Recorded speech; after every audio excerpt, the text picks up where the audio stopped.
Hi guys! Hello po sa lahat. Welcome po dito sa channel ng Ate Trixie Villa 11. Ngayon po, may i-share lang po ako sa inyong video kasi agree po talaga ako sa sinabi ng isang mami. Napanood ko lang po siya. Tapos ito po, pakinggan po natin yung sinabi niya. Tungkol po ito doon sa mga nag-file ng COC na alam po natin na hindi qualified. Papangalan ko na po. Kagaya po nila Diwata,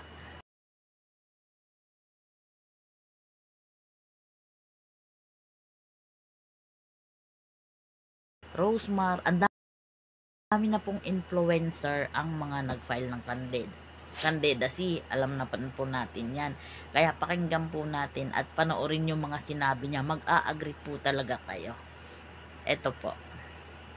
Panoorin po natin. May comment dito. Bakit nga ba hindi nyo gawing mandatory na yung mga gustong kumandidato, councilor pataas, dapat pasado ng civil service exam? Yung mga clerk, yung mga mabababang mga posisyon sa gobyerno, nagtrabaho ako sa gobyerno, kailangan pumasa muna dyan sa civil service exam na yan bago makasahod ng minimum. Tapos ang gusto nyo, leader ng mga gobyerno, hindi man lang nakapasa ng CSA? Ay ka-funny! Ako, nag-aalala na talaga ako para sa Pilipinas. Unang araw pa lang ng pagpa-file, nakita nyo, yung mga lumalabas dito sa social media, at TV, kung ano-ano pinagsasabi ng mga nagkakandidato, lalo ng mga senatorial. Dapat may psychological exam or neuro exam yung mga yan. Ano to? Sayangan tayo ng oras? Alam kong demokratikong bansa ang Pilipinas, pero Diyos ko naman, lagyan nyo naman ng requirement bago sayangin ang oras nyo ng mga gustong tumakbo. Yung iba tumatakbo as investment, yung iba nantitrip lang. And worse, may mga tumatakbo na pinapayagan nyo na mag-file na hindi nga alam kung ba't sila tumatakbo. Ganun ba kababa ang tingin nyo sa Pilipinas na kahit alam nyo sa sarili nyo hindi kayo qualified, hindi nyo man lang prepare yung sarili nyo, tumatakbo kayo? Kailangan ng tulong ng tao. Bakit? Hindi ba pwedeng gastusin ang pera mo para sa pagtulong sa mga tao kapag hindi ka naging politiko? Magulat na lang kayo, isang araw, puro nagtitiktok na sa City Hall, sa mga hallway, kapag puro influencer mga pinagboboto nyo.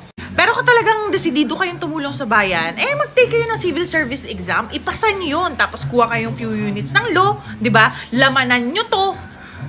Yan ang kailangan ng bayan, lamanan nyo to. Bago kayo tumakbo. Diba po, ayan po, kung napakinggan nyo po, diba po, agree po kayo at may points po talaga yung mga sinabi niya. Totoo po talaga yung mga sinabi niya, real talk po talaga yun. Kaya ano po, kayo po sa opinion nyo. Ayan, comment po kayo. Ayan, magandang araw po. Thank you. Like, share po, and subscribe.